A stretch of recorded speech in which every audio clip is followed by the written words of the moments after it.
All right, we are live. I hope I'm live. I don't have my smartphone with me to verify it, so hopefully shortly here someone will jump on and comment and let me know if I'm alive. And we have one on. All right, so obviously we're live. So first off, I want to just say hi to everybody. I welcome you. I'm really humbled that you would show up to my live stream. And hey, what's up, pal? Man, it's good to see you, Teddy. Oh man, that's good. That's good. So I apologize. I wasn't. I didn't do a. Let's see. Last week, my live streams. I don't even remember what I did last week for live streams. And then last night I didn't have a Bible study, and it's just because work is so crazy. But there's another thing. Last week we had to go out of town because Um, Miss Highboy's mother. I don't know if you guys know this. Her mother. We had taken care of her for a little while, actually a long time. Then just over 3 years now, she's been in assisted living, and now she's on hospice. So we went up to see her last Thursday, and family told us we might want to get up there. And now she's doing really good. That's the funny thing. You don't know when that final day is going to be. But that's where we were. So I'm going to make an announcement. Wednesday nights is my Bible study, and Thursday nights is my reloading live stream workshop. But because of my crazy schedule, I'm going to let everybody know that you could see me go live anytime between Monday and Thursday. I won't do it Fridays because Jamie and me, we have this awesome covenant, and plus, sometimes I like to jump in on their show or at least listen to it. But life is so busy right now. We're just at that point where we have extended family that needs so much help from time to time, and we need to stay flexible that way. And so, but you know what? I love you guys, so I just keep it going the best I can, kind of juggling it like that. So we'll be watching Monday through Thursday, whatever night I fire it up, I'll fire it up, and I'll definitely try and keep the Bible studies rolling. So we have Teddy's gun shop in the house, and Kevin Hutter is in the house. Good to see you there, Kevin. Kenneth Donaldson, what's up, brother? Hubster one, yeah, 44 Magnum time, it sure is. And MSB 9021, brother, I miss you. It's good to see you. It's really good to see you. So I'm going to start out in just a minute. I have kind of a request. It's kind of a request. I'm not going to tell you whose name, what guy this is for. I don't know if he wants me to really tell you that. If he comes on and says, hey, this was because of a question I had, I will let him. That would be just fine. But I want to talk about something. We have one of our members on the forum. By the way, if you're not a member of 76highboy.com, click the link below and go join. We'd love to have you. So, one of the members is talking about he might have to sell his T7 because of his hands. And the thing he's struggling with his hands is he's cramping up in those fine motor skills. Okay. So I told him I would throw some ideas out there to help him with that, but this might help you guys. I'm going to tell you something. That's not necessarily an old person issue because I struggled with that in early on in life because I was a mechanic, always turning wrenches. I would always go fast, fast, fast, fast on the. You guys know what I'm saying. You get your ratchet going really fast, get your wrenches going fast, and you get both hands going. And next thing you know, you come to reload and you're getting these cramps. Okay. Well, so because I'm a weightlifter, I've always kind of found a way to overcome that. So I'm going to show you guys some things you can do that's going to help you here. I've always said, hey, Martin Siliker's in the house. Good to see you, buddy. I've always said protect your hands as a reloader because we're always doing things that are really fine with them. But I have a friend, he works with leather, makes hats, holsters. My father was an upholsterer, and for years he worked with his hands. And some of the things that I'm about to show you, I actually showed him, and it helped him to do his upholstery until he was in his 70s, and he still reloaded. And he always said, that's what made the difference, okay? So I'm going to show you guys some things that's going to help you with your hands, okay? The first thing I'm going to explain, and you have to understand this, I want you to watch my hand for a moment, okay? Okay, I'm going to open my hand now. My hand really didn't open itself. When your hand moves, your forearm initiates it, and then incorporated with the forearm, you make the grip. Your hand does not open without the use of this. All right? So when you move it, your hand did not initiate the move without this. It'd be impossible. All right? You have like 30 muscles in the hand. It's been a while since I've read it. The ligaments in your hand are crazy. Well, the first thing, if you want to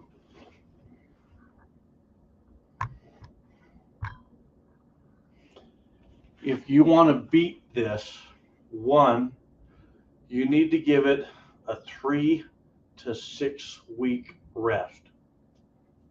Period. You can't pull the handle on this for 3 to 6 weeks, okay? First try it for 3 weeks and then go back to reloading. If it doesn't work, stop, go another 3 weeks, okay? Kyle Ludwig's in the house, Del Pogue's in the house.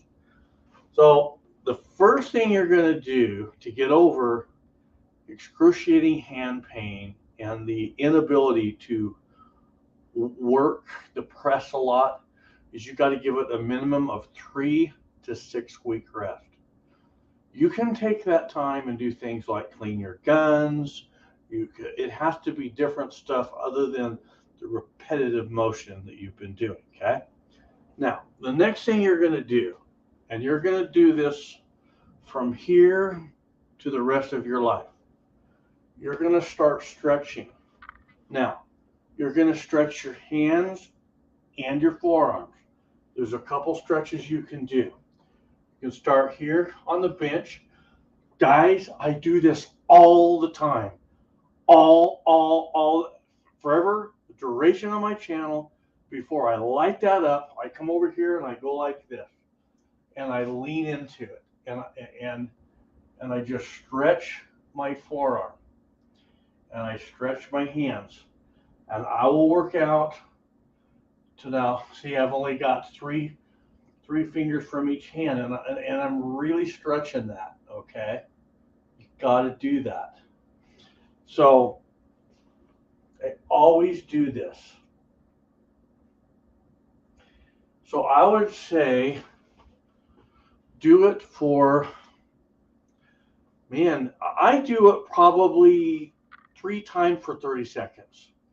But if you really want to benefit from this, do it 30 seconds at a time, 3 times a day. So you're going to, for 30 seconds, for 3 sets, you're going to do it 3 times a day, okay?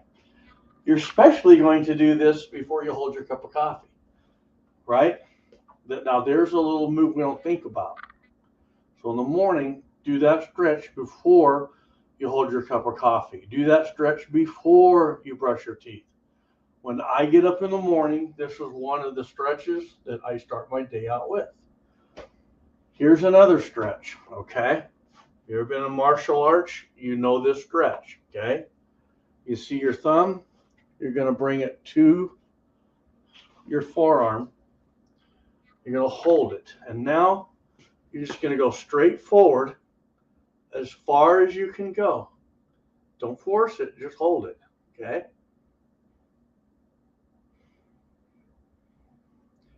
"30 seconds, 3 times a day." Okay? Both. Now start at your chest. Now look at that. You see how that thumb, see my thumb there? Watch this thumb. This thumb isn't quite as stretched as this thumb, right? That's all the further I can push it. All right. There we go. So I don't do that one as much as I do this one. Okay. So you're going to do this stretch, then you're going to stretch your thumb. Okay. So what I would do those stretches for 3 days. Okay. After you've done those stretches for 3 days, now we're going to incorporate some strength training. Yeah. You wonder why I'm going strength training on my channel. Okay. I'm going to show you this. Okay.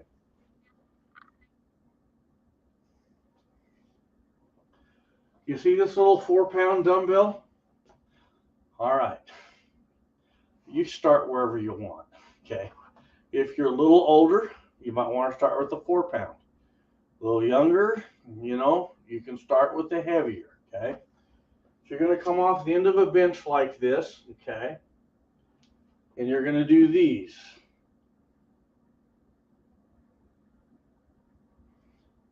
Do 3 sets of 20. Okay. Then you're going to do these. 3 sets of 20. And remember, you'll be coming off of a bench like this. Okay.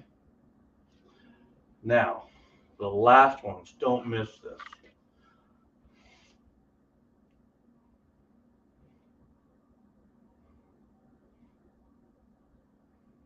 Don't go fast.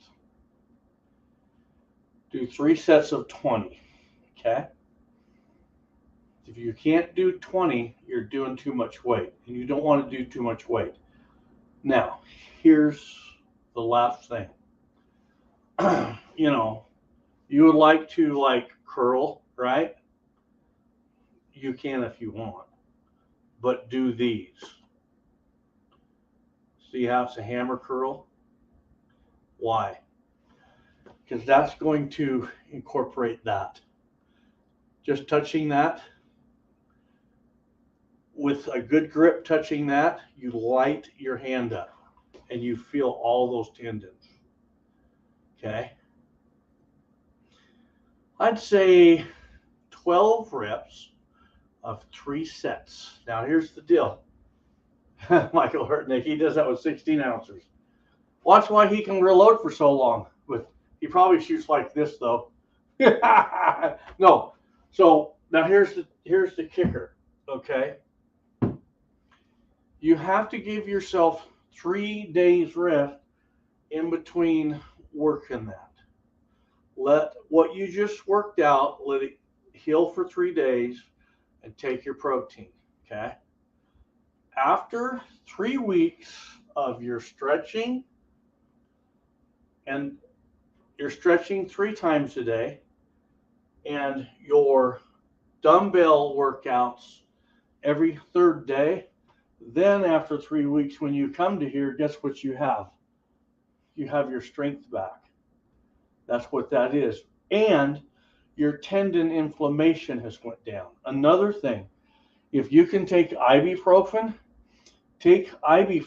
just light amounts of it a day, like every 3rd day for that 3 weeks you're off of that, and that'll reduce the inflammation. Now, you might want to talk to your doctor first, right? But I'm just saying, ibuprofen, it reduces inflammation.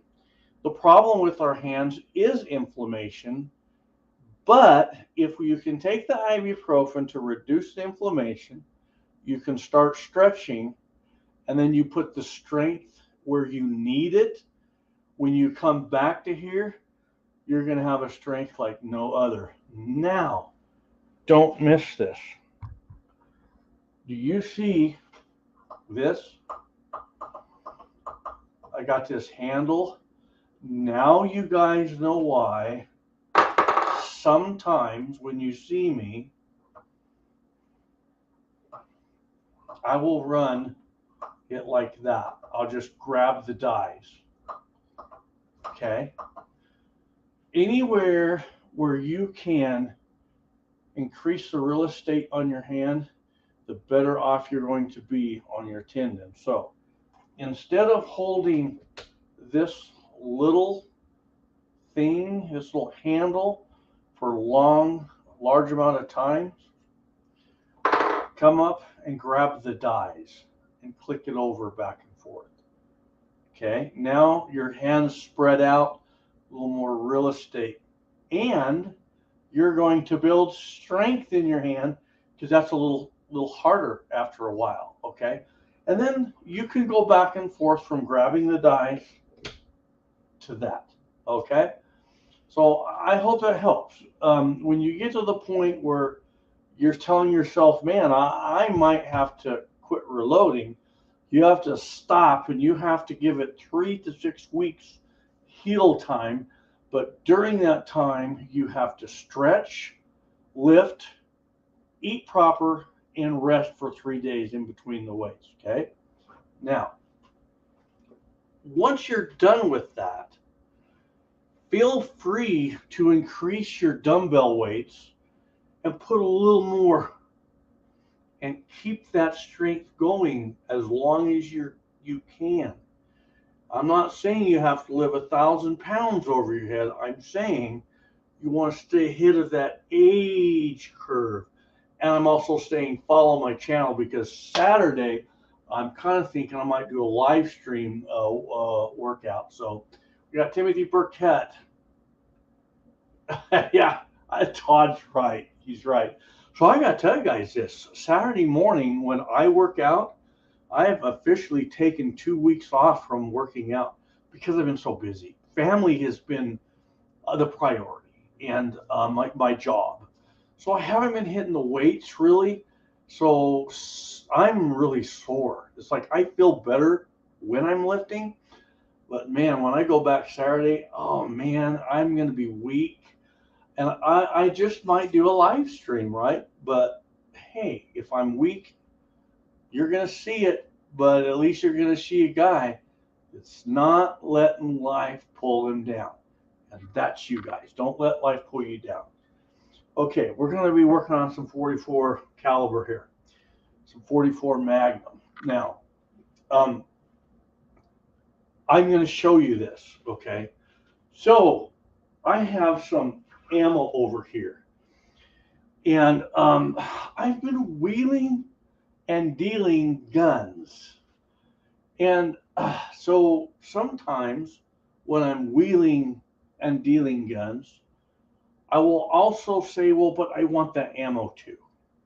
I'm a bargainer. I'm a dealer. I'm a wheeler and a dealer. So I'm going to show you some things I got. So check it out. Oh man, I got these awesome reloads, 240 grain, 44 special. Oh yeah. I have an entire box. I also, hey, would you guys shoot those? I just want to know. These are someone else's reloads. Super nice guy. Wanted to get rid of the 44 Magnum. I swiped it up. He threw in all the ammo. He said, no problem. I'm not shooting anymore. I got these 44 special. He reloaded for quite a while. Pretty good reloader, pretty good shooter. And I inherited these. So if you were me, would you just go ahead and shoot them up? Okay. Okay. Now I'm going to show you these. And I'm going to show you these other ammo. And then I'm going to go back and read your answers. Okay. So then I got these. These here are factory. Okay. Okay. These are factory loads. Okay. check this out. These are this is FC ammunition, factory loads, okay? Then check this out. I get a kick out of this. Steel case ammo, it's aluminum, whatever it is. I don't know what it is. It's factory, and I'm going to shoot that. So, yeah, okay. So now do you guys want to see something? Just because people tell you it's factory does not mean it's factory.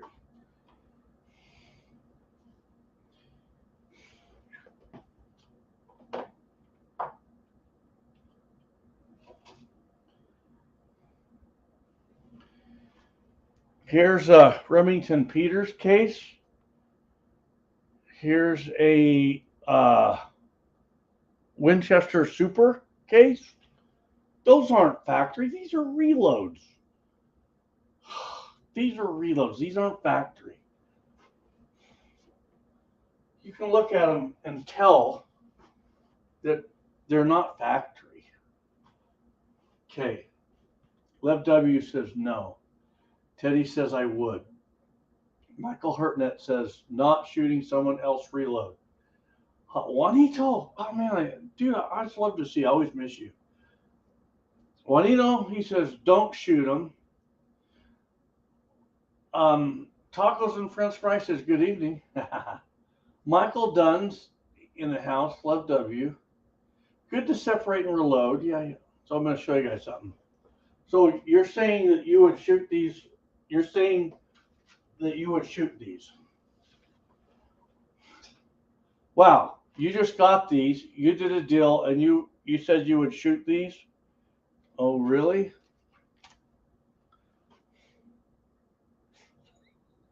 You'd shoot these? Oh.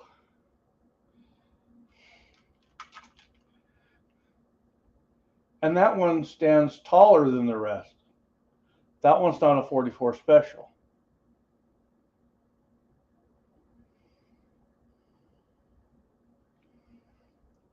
I won't shoot these. Oh, you thought they were factory. I salute you. I didn't think you would. When you said yes, I thought, oh, he's funning with me. Guys, I don't shoot factory. I don't. I mean, I don't shoot other people's reloads. And now I'm gonna just show you guys this.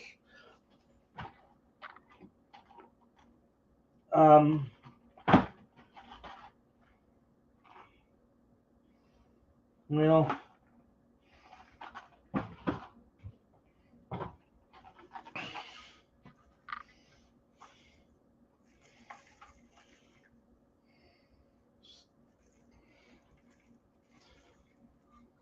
I've got 4 boxes of these. They're reloads.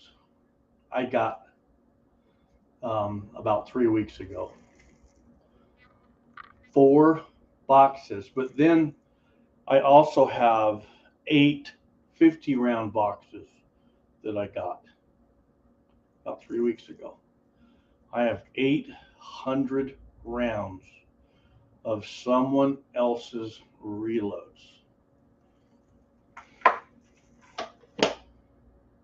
I'm not going to shoot them. I'll pull the bullets. So now I have the case and primers. So I got 800 primers. I'll re-melt the bullet into ingots, be done with it, okay? And all of this powder is going to go into the plants, right?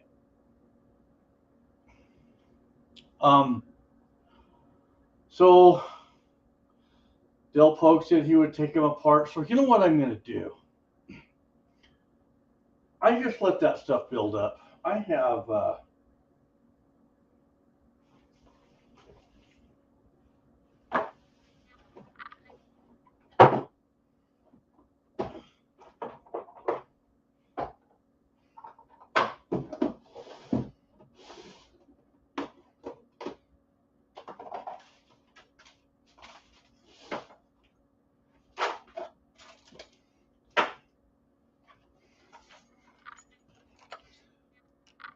Those are all reloads. And on my channel, I did a series where I dissected these, and some of them, I think there was one or two that had partial charges. There was one that had a double charge. So one of these days, I'm just going to sit down here and pull them apart. So there you go. Kevin Hutter said it. I'm going to have 800 prime cases. I'll have all those 357 mag prime cases. I'll have all these 44 prime cases. You know what? With the shortage of primers right now and the cost of them, that's really a gold mine. And then I can melt the lead down, and probably I'll sell it to the local guys that like to melt them down for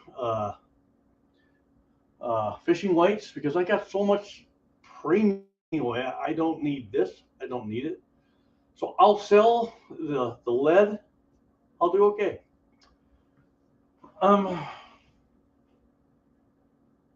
Michael Hartneck said it. He said it's a lot of work to pull them, but just do a little at a time. And what my plan is one day here, I'm going to take all that I have, I'm going to put them across the shop, and every night I'm just going to come over here and do 20 a night, 20 a night, right? 20 a night. In 3 months, guys, that's a lot. That's a lot I could have, right?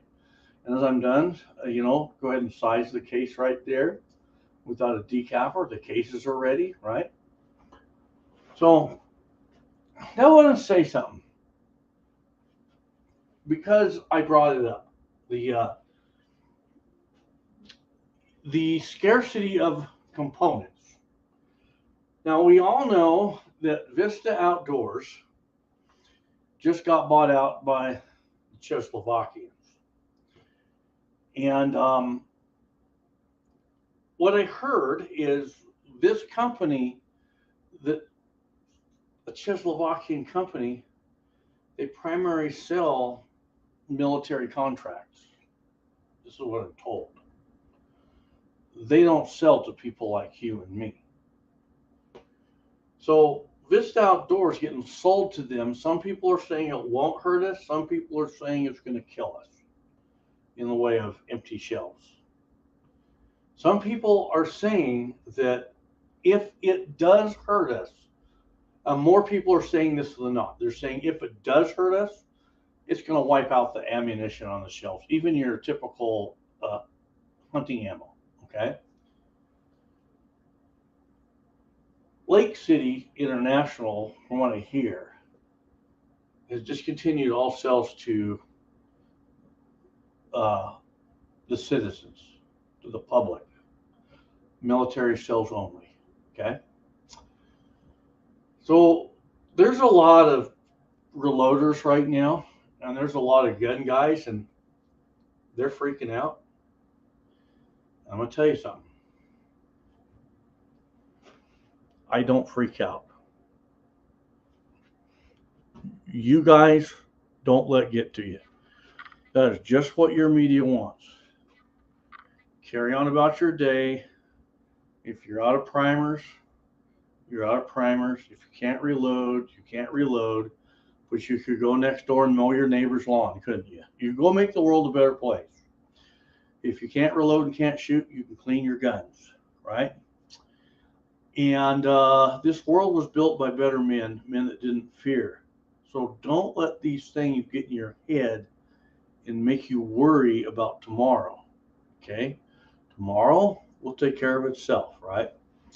So I'm just telling you that because there sure are a lot of guys shooting me texts and they're just stressing out and they're worried about what tomorrow's going to bring.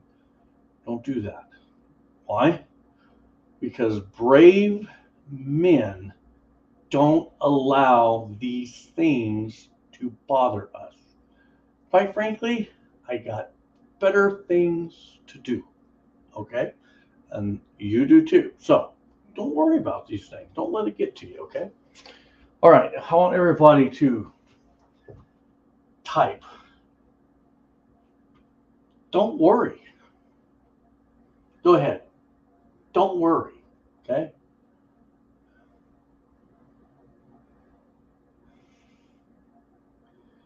Yeah. Check out the G&G video about the ammo insider saying the manufacturer is sitting on ammo and storing it to make a fake shortage to drive prices up. Absolutely. Which pays for what he's sitting on, doesn't it? Okay, I was wondering who was going to be comical here. Don't worry, baby says, yeah, yeah, yeah. Teddy's gun shop. Yeah, don't worry, baby. We got this one. Timothy Burkett says, don't worry. Michael Dunn says, be happy. And Lev says, didn't worry. Perfect. AR Nation's in the house. Merc Silicon says, Siliker says, fear not. Dill Pogue, don't worry, be happy. I wonder who was going to say that. AR Patriot, there's a man with no fear right there. I love it. Michael Hurtneck, don't worry, be happy. Okay, let's get to setting some dies up. So I am going to try and do a Saturday morning workout live stream, and if it goes well, I will transition right after that into doing this very same live stream. Okay, so if you can't watch all this or you miss it, I'm going to try and ignite it up Saturday. So what I have some 44 caliber bullets by Accura Outdoors. Accura Outdoors, they make the finest plated bullets. I mean, there's no other bullets like what they make. And they've got their own color, their own shine, but they also have their own very durable plating about them. Now, I have never loaded these plated and shot them. I bought some, but I just haven't done anything with them. And now I'm going to try them. Now, we have a problem with plated bullets. Plated bullets are really a good deal because you don't really have to clean your barrel, okay? The problem with plating is too much pressure. Well, the more pressure, the more velocity, right?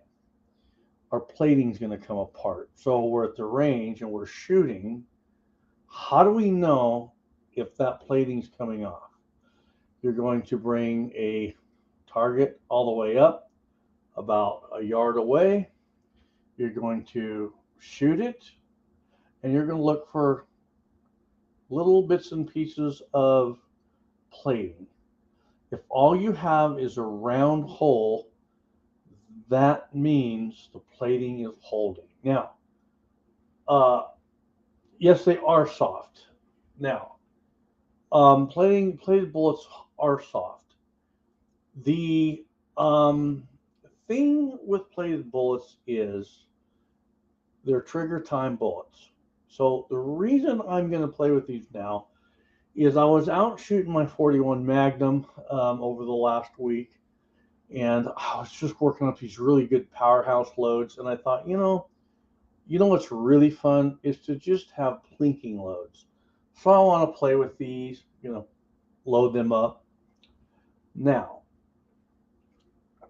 I'm going to be in the neighborhood of, I'm going to say 1150 to 1200 feet per second, somewhere around there. People will say, how far or how fast can I push a plated bullet? Well, I'm going to tell you this. I've pushed these well over 1200 feet per second, no problem. What you're going to find, the better job you do crimping, the better the plating is going to hold together. That's the problem. If you cut through the plating with your crimp die, now all chances are gone that plating is going to stay on that, okay? Now, I have a choice. I could run these through a 44 special. I could run them down to about, say, if I really wanted, I could run them down to, say, 750 to 800 feet per second. I could do something like that. Remember, on a big bore revolver, when you're down below 800 feet per second, you have to realize that if you're shooting into lava rock, it's going to ricochet back your way.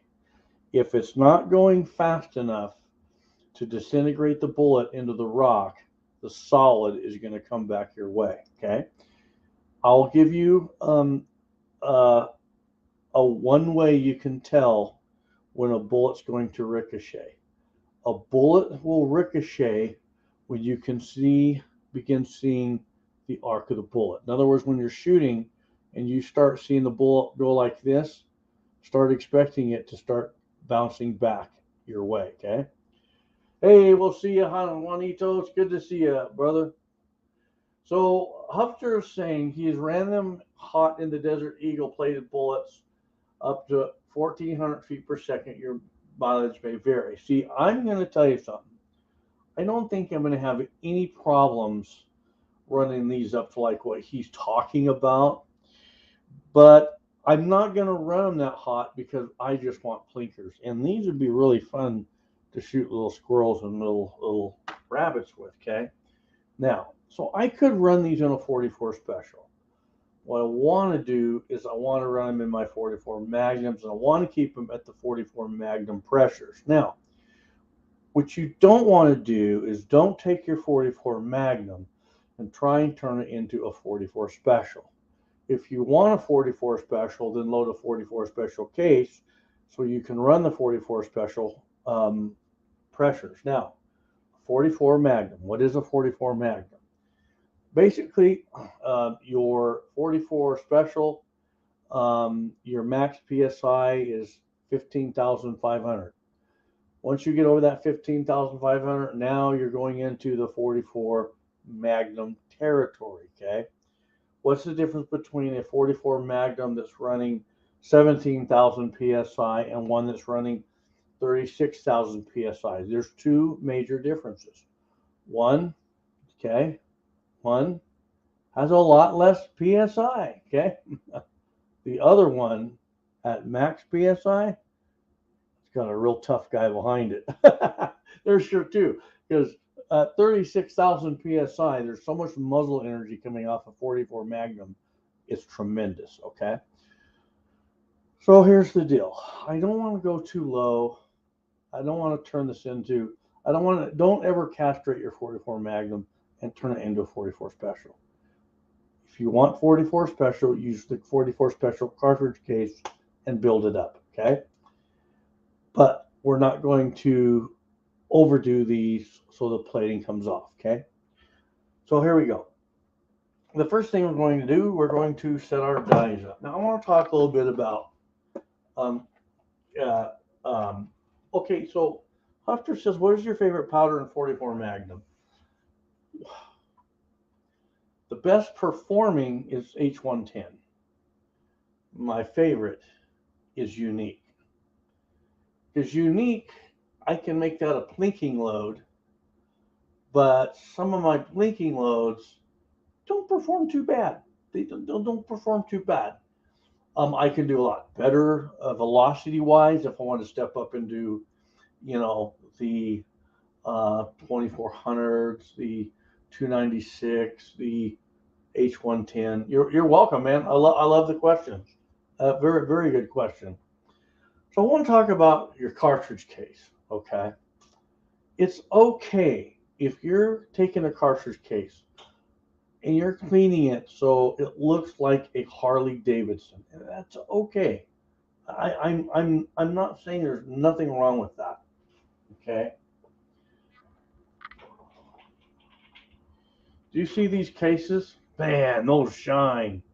Woo! Okay, those look good. Look at those. Oh man. These ones, that's okay. These are okay. They don't always have to look like these. Now, both sets of these, all I did is I ran them in my vibratory tumbler, dry media. It's just that those I turned on and they ran for about 3 hours. Then I went to bed and thought, I'll get them in the morning. In the morning I go turn them off and they're extra shiny. These, put them in there. I'm in a hurry. Come on. hour and a half, 2 hours later, I pull them and I'm loading. So it's okay. You don't have to get these things so clean that they look like a bronze mirror. Okay, if you want to, you can. So my first die. Now all of these are already decapped, and I'm gonna mention something here, and making sure I have no corn cob media in these. When I'm working with 44 Magnum, I always stop to make sure, one, they're all the same length. Two, especially 44 mag, I always inspect the mouths for cracks around the mouths. You always want to do that, all right? Now, okay, Michael Hurtneck. No, these were not wet tumbled. Not by any stretch of the imagination.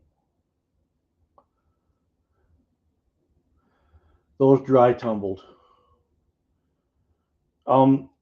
The trick to wet tumbling,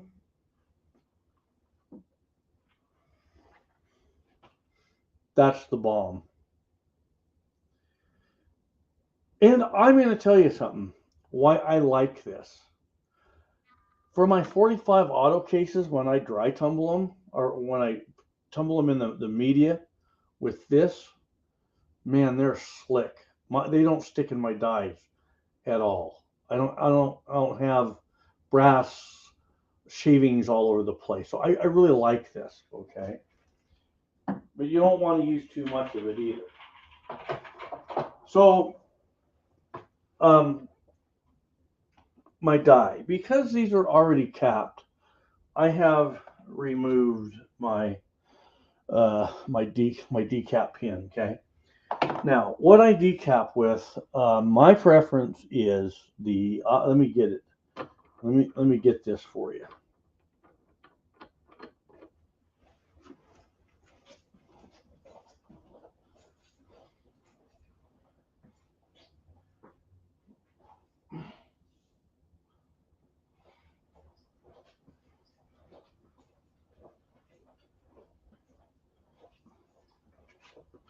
So I've been running with this a couple of years now. I have several of them. This is by FW Arms. I put a link in the description box below. It is it's a auto centering decapper on steroids. It's amazing. I'll never use anything but this. And I also use it over here. On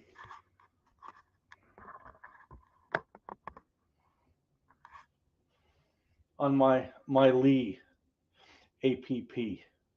That's it. I liked it so much that that's what made me decide to get this handle upgrade, because that rocks. That's the way to go. So for my decapping purposes, that's the decapper I've settled on, and I like it the best. So can someone do me a favor? What size shell holder do I need for reading? Can one of you guys tell me that out there? My I don't have my catalog with me. I don't want to go in the house. Can someone tell me what size shell holder I need for reading on a 44 Magnum? I'm going to say, I think it's a 19. If someone doesn't tell me, I'll try the 19. What shell holder for reading reloading do I need for 44 Magnum?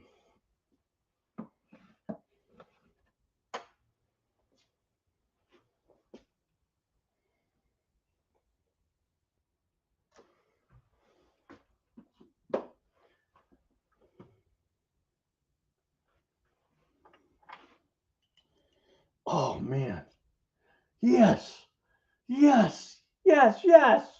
I mean, you know, he knew. He's the walking uh catalog of life. He's yeah. It's good to see you there, viejo. Okay. So here we go. For our resize die, we get it started. We're going to run our shell, our RAM all the way up. We're going to run our resize die all the way down. Now, I think what we ought to do is get you guys in a little closer. Okay.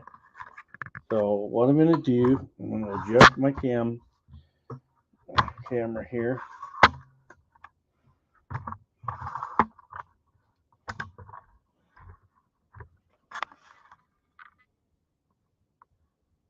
There we go. So for the new guys, oh yeah, I got the Redding profile crimp die. We're going to use it. For the new guys, that's the resize die. Okay. Make sure yours is cleaned out. Don't use a dirty one like I'm using, okay? Get it started. Run your shell holder all the way up.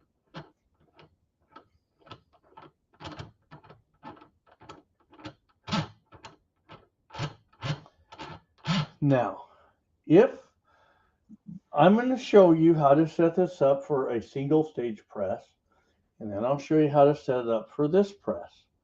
If this was a single stage press, you'd come down just like that until you're just touching the shell holder, and you'd stop.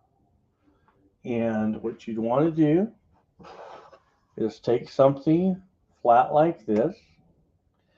Watch that shell holder. When I put this in between there, the shell holder is going to have rise to it. You see how it rose? Well, what it did, it really didn't rise.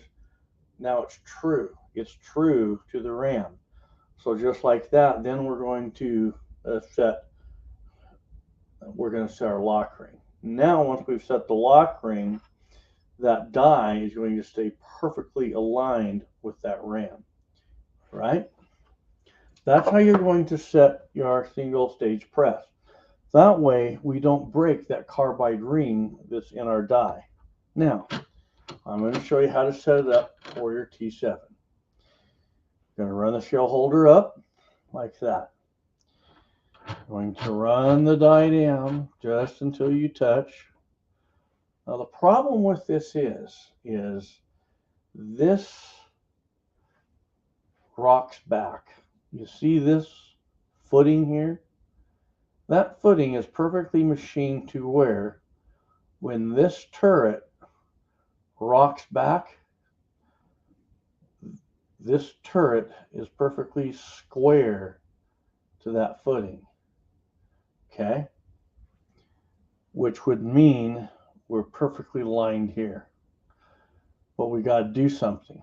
There's a little gap back here. Don't know if you guys can see it, but I'll try and adjust this so you can. Probably can't see that gap.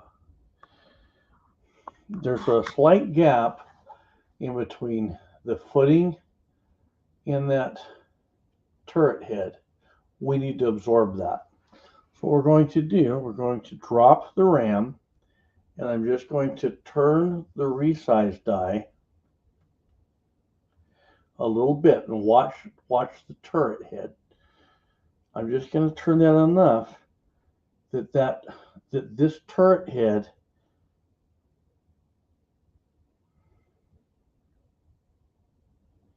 that's a little too much.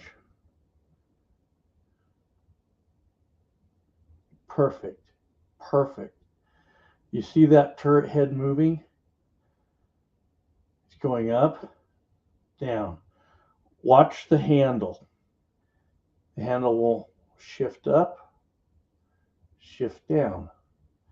We're absorbing that play that's in between the arm and the turret. So now with the ram in the upward position, now you're going to tighten your lock ring. Get your lock ring tightened all the way down, okay? Now we're ready to resize our cases that we've deprimed and cleaned. Now, did I say dough? Dough? Dough! So our carbide insert is brass. I mean, our insert is carbide, okay? You can't damage it. So if you've cleaned your brass, that's okay. And don't drop it like I just dropped it. That's why I have 50 million pieces under my bench. Actually, they look really good. I cleaned them out and there wasn't that much under there. So on your brass, like for your revolver, where you're using a carbide, if you went to the range and shot it, and you came back and you decapped it, and you literally wiped it down like that, you could go ahead and reload it. Okay, let me say this again. Let me say this again. If you go to the range and you shoot it, okay, you come back and you decap it. Because we're running a carbide insert, that's all you have to do. So for your load development, just simply wiping it down like that, like if you've just got minimal cases, you don't have to clean all those, okay? That's more than sufficient. Hey, we'll see you, Lev W. So now I'm going to go ahead and resize it. Now, because we tighten the lock ring with the die perfectly aligned to our ram, that case is perfect, okay? So now we just resized our cartridge case, okay? Okay, my dad. Man, it's good to see you. I was thinking about you the other day, buddy. Hey, Andy79Z20, good to see you. Oh, I didn't drop brass. Oh, I better get that. Oh, no. Oh, see? There's no brass. Oh, man. No brass at all.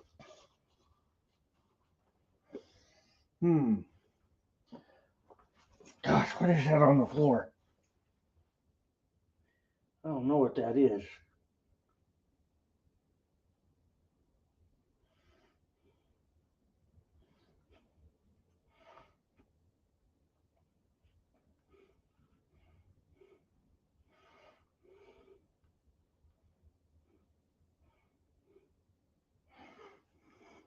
Oh, what's that?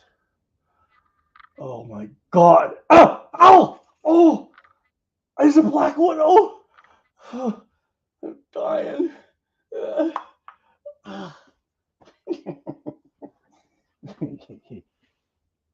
It's just a dead spider, guys. You can relax. Okay. We gotta quit having fun. Here we go. I resized my case. Now, we're gonna go back to this, okay? I'm gonna rotate that by hand. For those who are trying to figure out how to get your hands from hurting, okay? So now what you want to do is we're going, for the next step, we're going to expand the mouth of the case. For a plated or a jacketed bullet, you want to expand about 11 thousandths. For a cast bullet, say 13 thousandths, 14, maybe 15. 15 is really pushing it. So I'm just looking at the needle, we're at 50, okay? So I'm going to expand that somewhere to 61, okay? So actually, I guess I better measure this one, since that's, yeah, I'm also at 50, okay? So we want to expand them to 61. So this is our expander die. And I'm going to remove that cartridge case for a moment. And I'm kind of watching the comments here.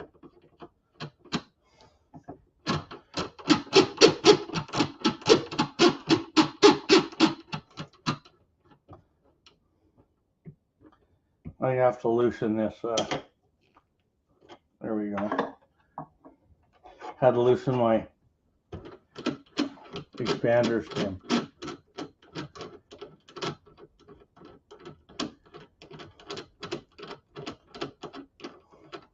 Okay. So what we can do until we get our die figured out, we can just remove this entire expander stem. And we can take this die, we can get it started. Once again, we're going to run the shell holder all the way to the top. We're going to run the expander die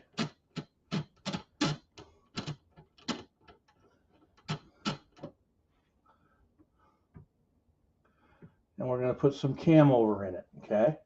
The cam over does, if you think about it, we're going to come in here like this, and we're going to expand the mouth of the case. Well, this is going to be an exaggeration, but we don't want to come in sideways, right? We want it to be perfectly vertical. We don't want it cantered off in any direction.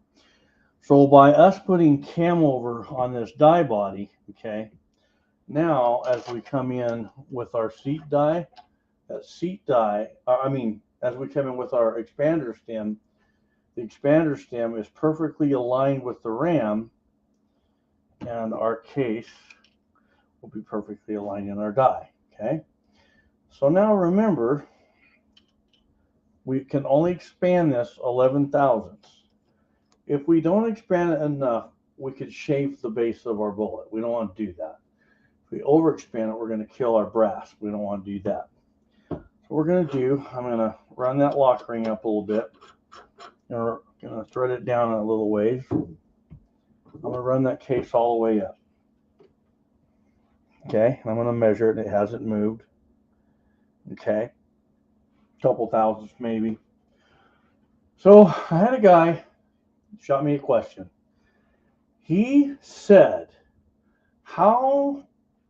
he asked me, how do you get so good at adjusting your expander die down without over expanding? And he said, the same with seating your bullet. I said, there's two things. One, you gotta do it a lot. Two, the closer you get to expanding the mouth, the smaller increments you're going to turn the expander die. I'm going to say this again.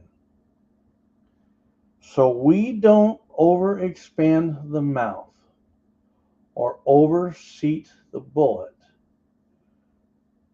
The closer you get to the expansion you want, the less you're going to turn the expander.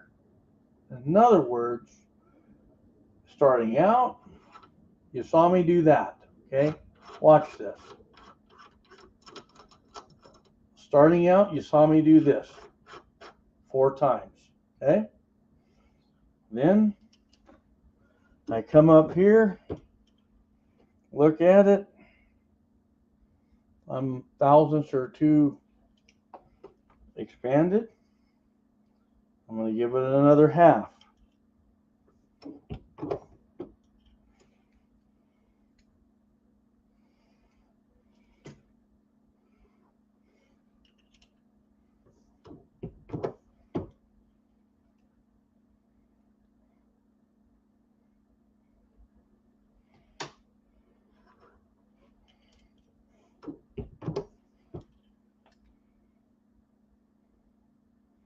Okay.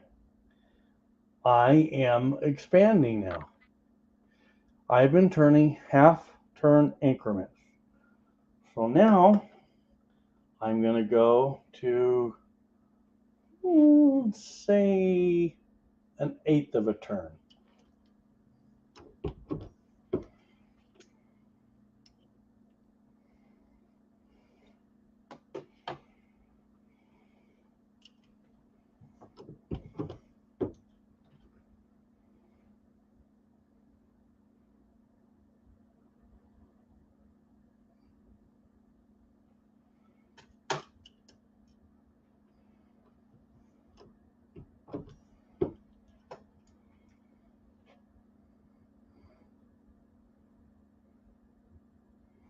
Okay, it moved a little more. So now I'm going to go, say, 3/16. See, the closer I get, the tighter, the less increments I turn on the expander stem, okay?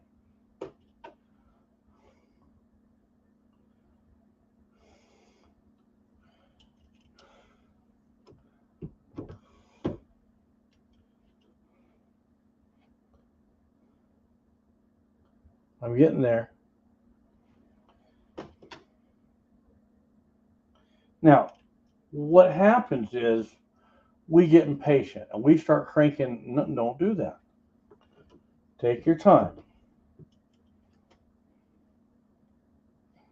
Ah, look at that. Now, I'm not going to turn it 3/16. I'm not going to do that. I'm going to tighten it up.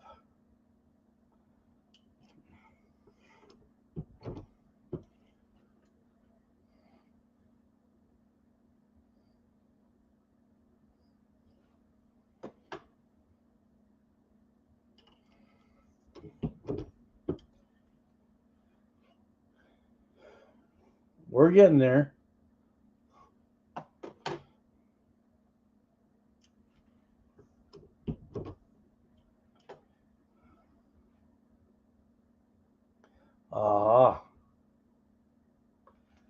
Now I've got like 1/1000th to go. And we're just talking a little at a time.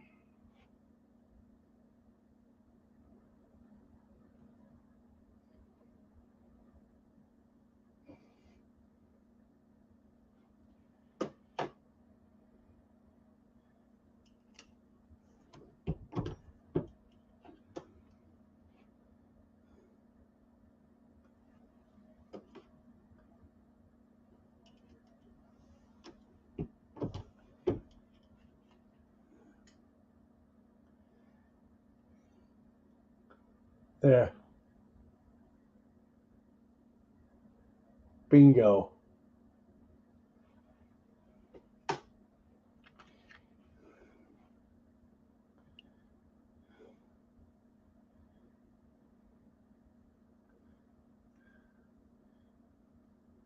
You don't want that bullet to shave. That's right where we want it.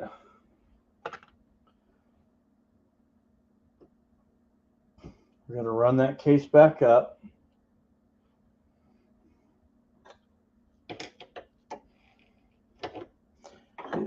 It's not that you're being slow. You're being precise. Precision comes in tighter increments of movement, right?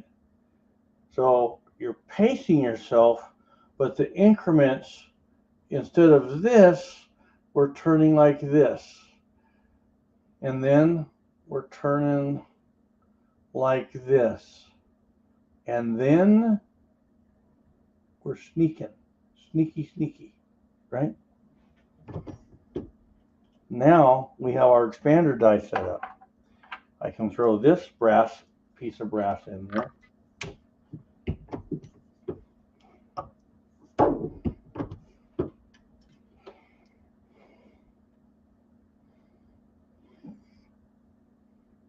We're there.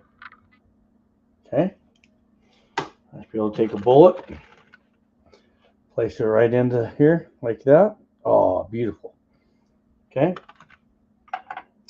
So now click over to the next. Now we're going to seat the bullet, okay?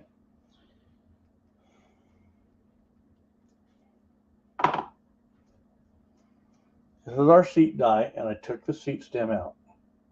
I'm going to run it down there like that. First thing we're going to do, run the shell holder up. Now we're going to turn this die all the way down.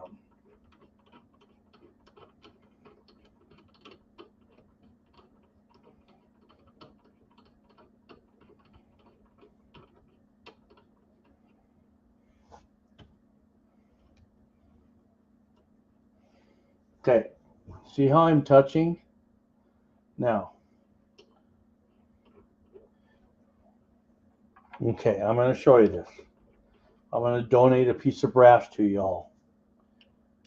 If I put my case up there now, you're going to crimp it and ruin it. We have to back it off. The amount of distance you see on that brass mouth, that's how far back we have to thread that out so we can relieve it of, we don't want it to crimp. We're going to use another a crimp die. So what we're going to do is back that off a little over 2 turns, run the cartridge case up. Okay, take a cartridge case now and resize it, but don't expand it. Now we're going to run it up into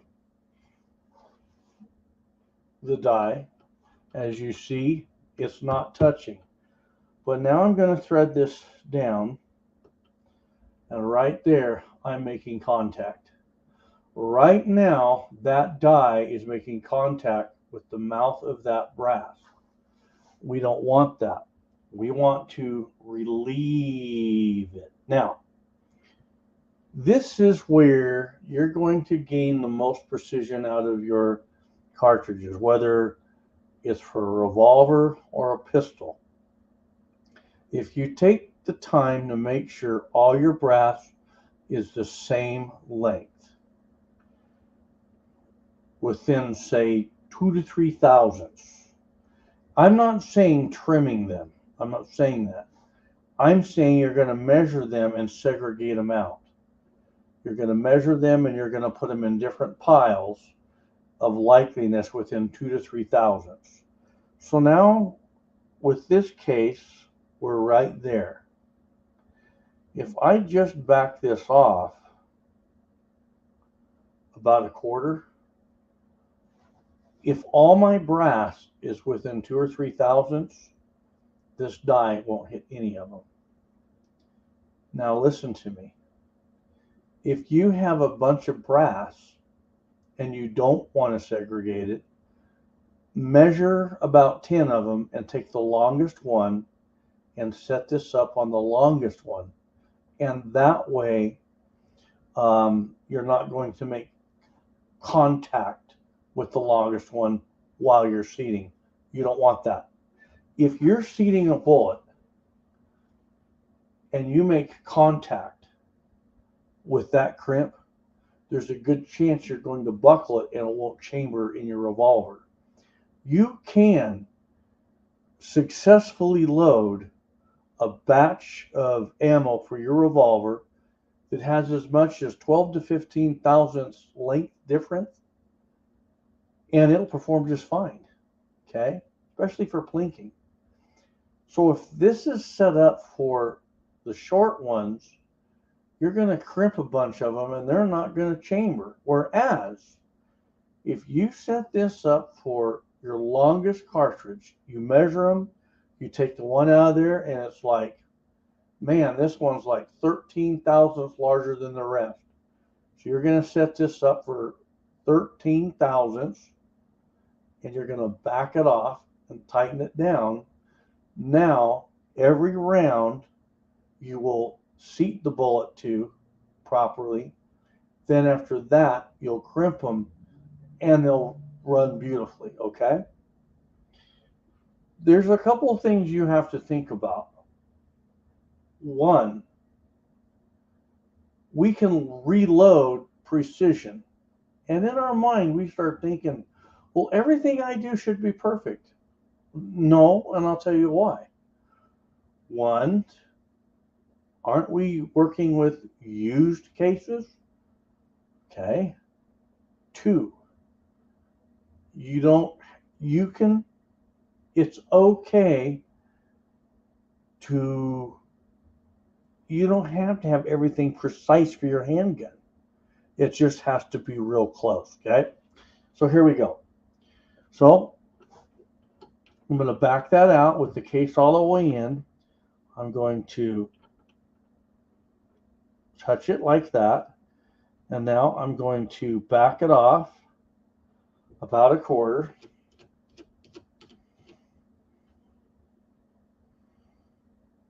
Now, I'm going to do something.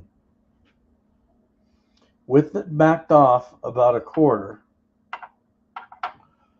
I'm going to take this and I'm going to run it up there and watch the die. It's going to stand up proud.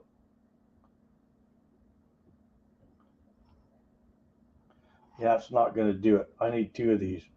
Where did I put my other one? Hang on, guys. I got to grab my other one.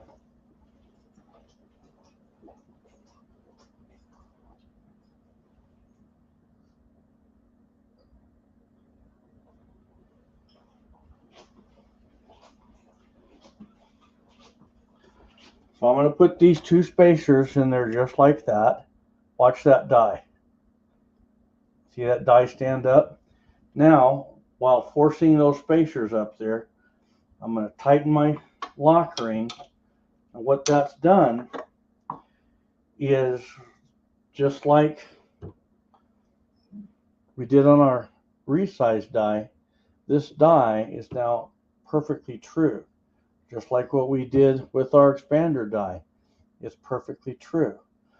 And this is important because as we seat the bullet, we want our seat stem to be absolutely perfect. So we seat perfect, okay? So now I'm going to put that into position like that. I'm going to grab a case. And now we're going to seat a bullet. Now, you could say, well, what depth are we going to seat this to? I don't know.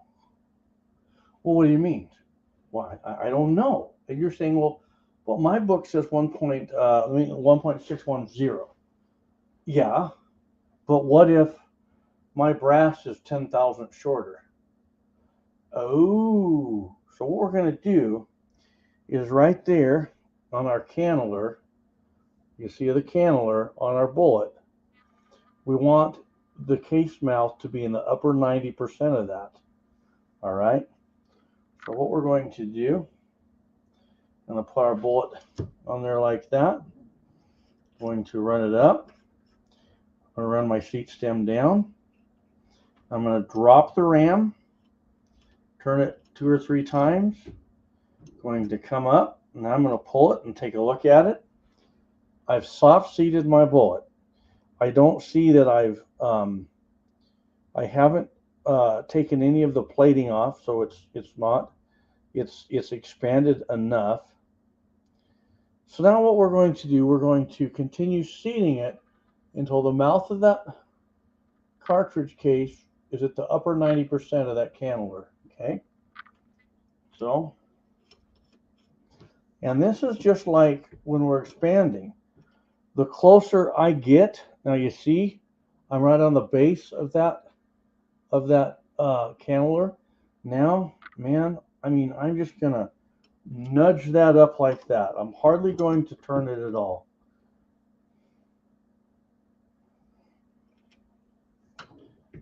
So I'm going to continue dialing this seat stem down until the rim of that mouth is right at about 90% of our cannular.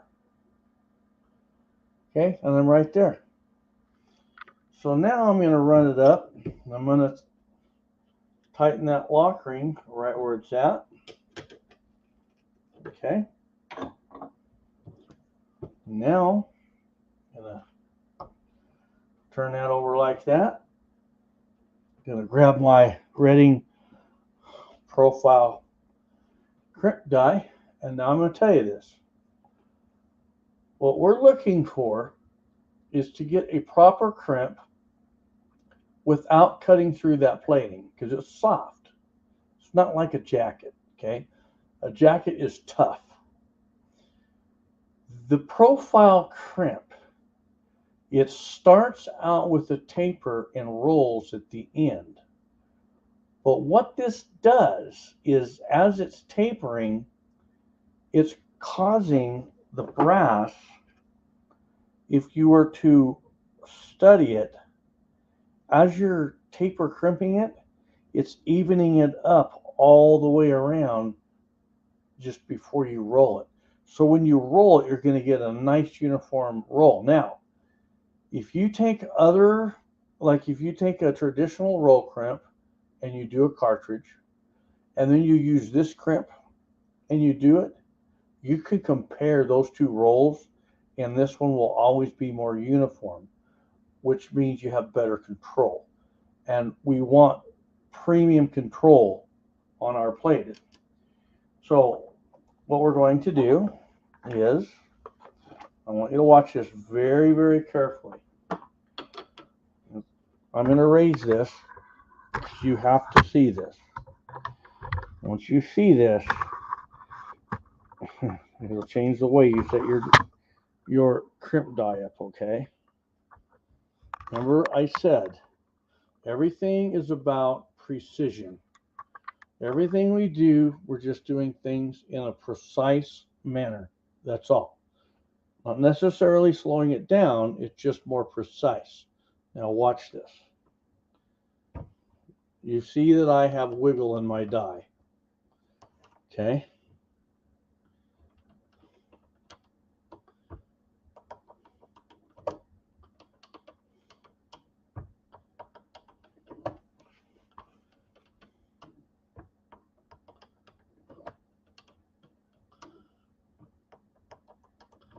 Long as you have wiggle, you're not completing any kind of crimp.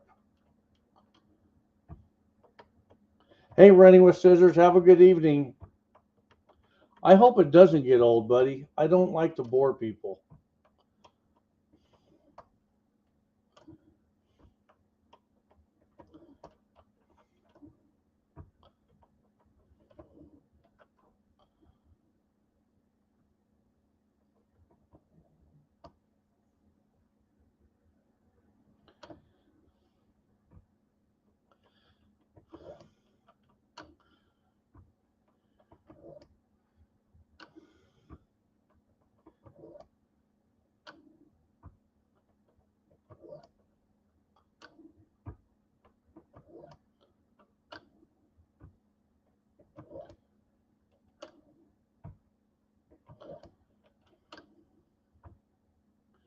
Okay, you see it's starting to get firm.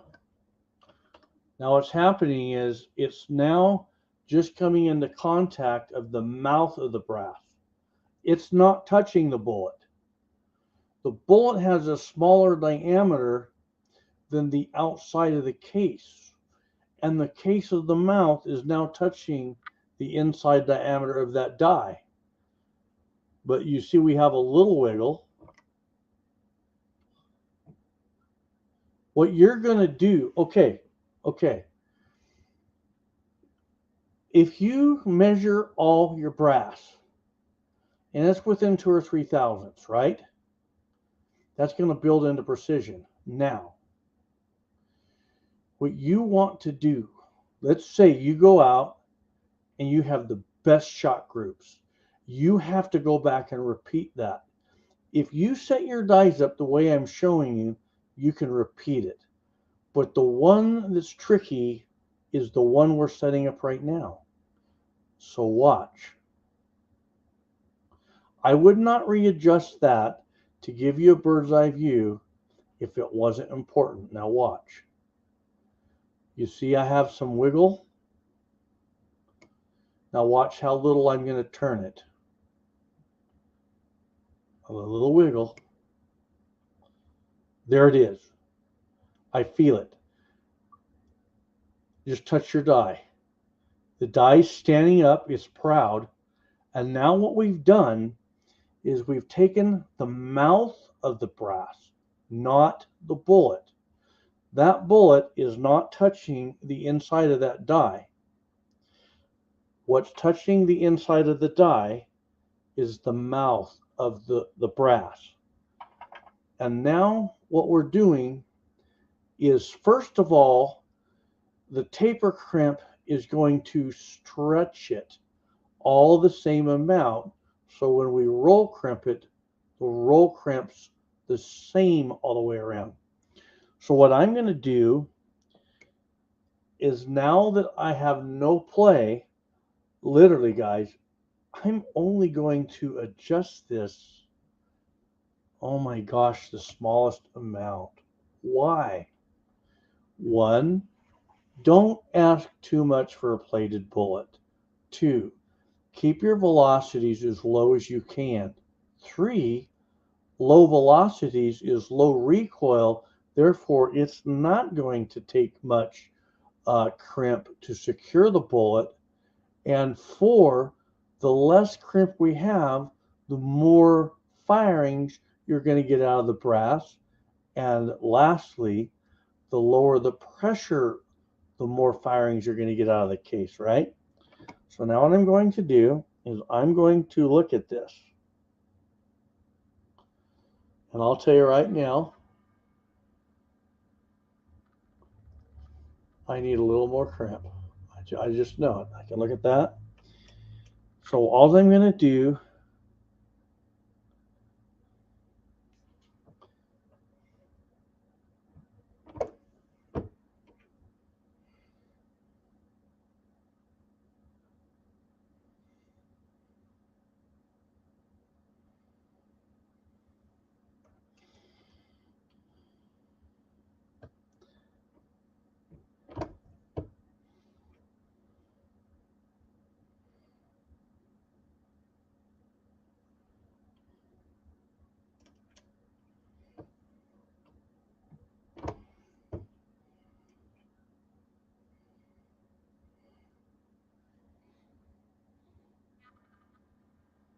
I've got a little roll. And if you rewind that, or rewind, if you play that back, you will see I did not move. I didn't thread that die down. All this stuff you're seeing is because I was loading cast bullets. So I got a little alloy rubbing off on that. I really need to clean that out, but I really don't, right? I really don't have to. Like that, and polish it right up. We're looking good. Man, that really turned out good.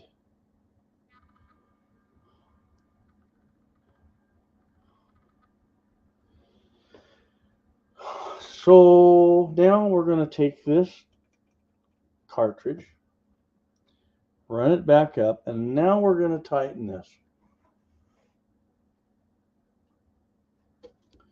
Now,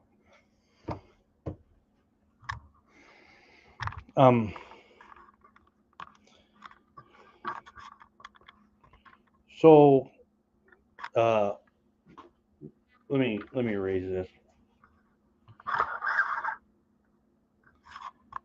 So now, what I'm going to do. So how do we know if we got the crimp right?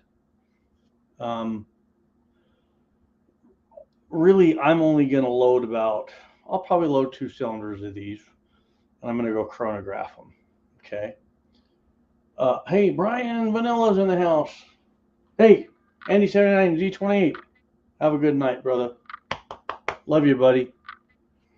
So, what I'm going to do, I'll load a cylinder full of 6, and I'll shoot 5, right? And then the one I didn't shoot, I'll load the other 5, and I won't shoot that one. In other words, one of them you could put a little uh, black marker, or red marker, something on the primer. So with that one, you're going to put it in the cylinder, load all 6, then you'll shoot all of them except that one. Then you'll reload it with that one and 5 more, and you'll shoot it, and you won't shoot that last one. In other words, the one you mark, you're going to run through 2 full cylinder fulls. And when you're done, you should be able to mic it out, measure it on your calipers, and it should not have budged an inch. Now, a revolver, the bullet will extend. A semi-auto, it'll get sucked back in the case. So on a semi-auto, if you want to verify that your crimp is proper, you're going to mark the primer, and you're going to load that one first in the magazine, and you'll shoot all but that one. And on your semi-autos, I would say run 3 mags through it. Really run your semi-autos hard. If it can hold up through 3 mags pounding, that's pretty doggone good, okay? Another thing on your semi-autos, listen very carefully to me. I've come to the conclusion over the last few years that to really check your crimp on your semi-auto pistols, okay, you're going to mark a primer a certain color, ink it up black. You'll load that into the magazine, and you'll shoot all of them but that one, but you want that one to chamber. If you can run it through 3 mags and chamber it without firing it, and it doesn't bump back, you're doing pretty good, okay? So just take that for what it's worth. And that really takes mastering a good crimp. You don't want to over crimp, but you want enough crimp. We're talking battle ready ammo. Boom, boom, boom, boom, okay? Your revolver, once again, you're going to ink a primer up, and that's going to go through 2 full cylinders, a minimum 2 cylinders. If you want to do 3, more power to you, and you should be able to measure it, and it should measure exactly what it was when you loaded it. And that's how you know you've got that crimp just right. Now, if it's staying put, but you have particles, put your target 3 yards away, pull the trigger. If you got particles, that means the plating's coming apart. Back that crimp off. Just back it off a little bit. Go back out to the range with another 15. Try them until you get no particles, and it'll stand 3 cylinder fulls or 2 cylinder fulls, whatever. And every time you do that, pay attention to what you're doing with your crimp, your crimp die.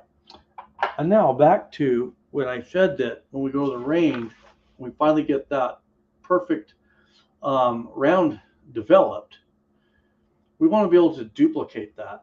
So when you learn to master and finesse, you're going to turn that crimp die very precise. You aren't just turning it to turning it. Your turns, you are counting, you're clocking that turn, baby. You've turned it into MOA on your right. So, ask yourself, when you're turning your expander stem, your seat stem, and that crimp die, are you turning a quarter? Are you turning an eighth? Right? Are you turning it a 16th? Are you turning it a 32nd?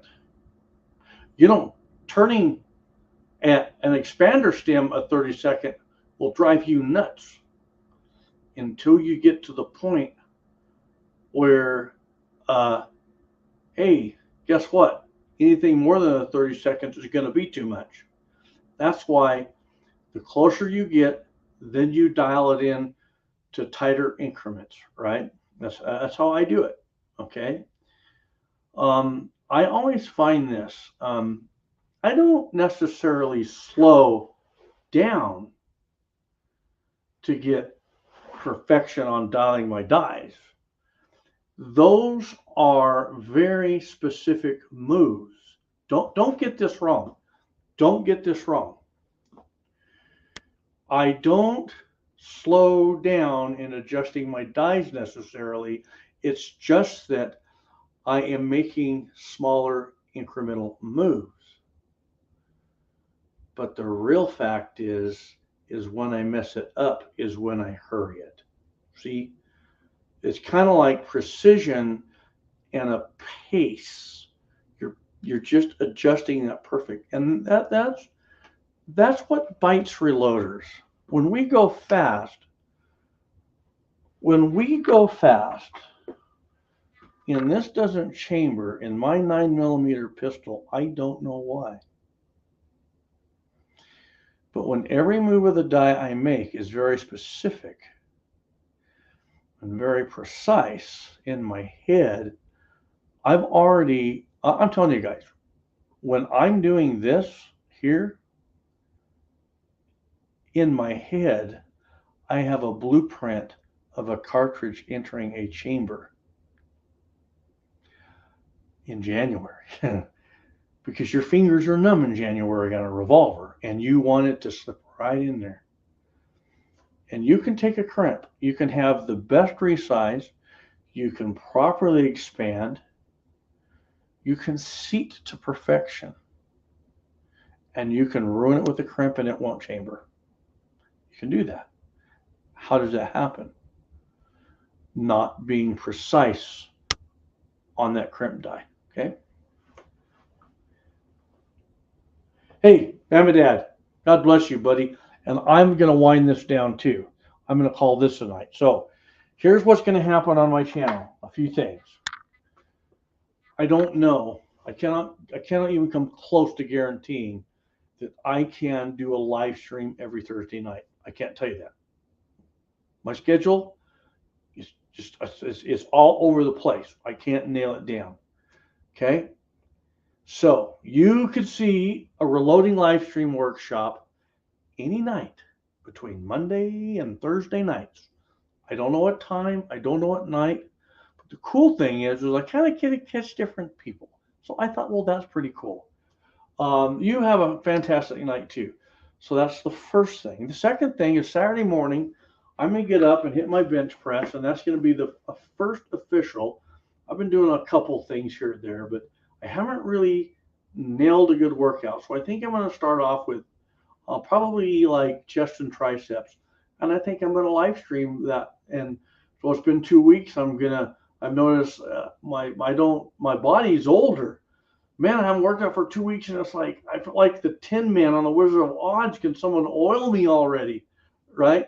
So I'm just going to pace myself, get back into it, and I'll do that live stream, and then I'm going to flip over and do this very same live stream that you just saw for 44 meg with the Accura Outdoors Bullet. So there we go. I want everyone to type reloaders, don't worry. Me and Walter have talked about that. We feel so bad when you can't get the primers you need and stuff. But in the whole concept of the world, don't worry about it, right? Until you can, go buy some, rimfire ammunition, 22 long rifle, go out and enjoy that. But don't worry. If when you worry, then you don't sleep good. And when you don't sleep good, you're not going to live long like Walter. And I want to live long like Walter, okay? And see, Viejo agrees. He's saying, don't worry. Hey, Viejo, would you real quick just type a word of encouragement right now with the way the world's going on? We got a lot of people and worried about a war, and they're worried about, Vista Outdoors getting sold. They're worried about Lake City not selling. There's a lot of stress. So you say something, because you're a big voice in our huge family here. So Okay, here we go. Viejo is out. Thomas Herrick is out. We're waiting for a word from Viejo there. Del Pogue is out. No worry there. Kevin Hunter, reloaders, don't worry. You should already be. Yeah, yeah. But we got so many new guys starting out, and they're so worried and bummed, you know. Yes, and get that 22 long rifle out, guys. I just bought two 22 revolver pistols. That's kind of where I'm at. You're going to see me instructing this. I'm going to be working up loads for things, but I'm not going to go out and burn up a lot of my center fire right now. It's just not the time. Viejo, be happy and pray for peace. Amen. We close in prayer. Lord Father in heaven, we thank you, Lord, for your Son Jesus, and we thank you, Lord, that Viejo reminds us to pray for that peace. And Lord, we pray that you would your will would be done in this world, but that men would look to you and not live in fear, but fear you healthy and obey you, but not worry about tomorrow. And these things that we worry about, they're so small in our lives. One day when we're old and look back, we'll just think, man, I can't believe I worried about that when the world turned out this way, you know. It just doesn't make sense when we worry, but when we have clarity, Lord, things make sense. And when we don't worry, we have clarity. And Lord, we praise your name. We pray that your will would be done in this world. In your son Jesus' name we pray. Amen. There we go. All right, man. Uh, yeah, Del Pogue, please text me. Absolutely. So here we go. We are out in 3, 2, 1. We'll see you guys on the next. And I'm out. Thomas Herrick, Tim Burkett. There we go.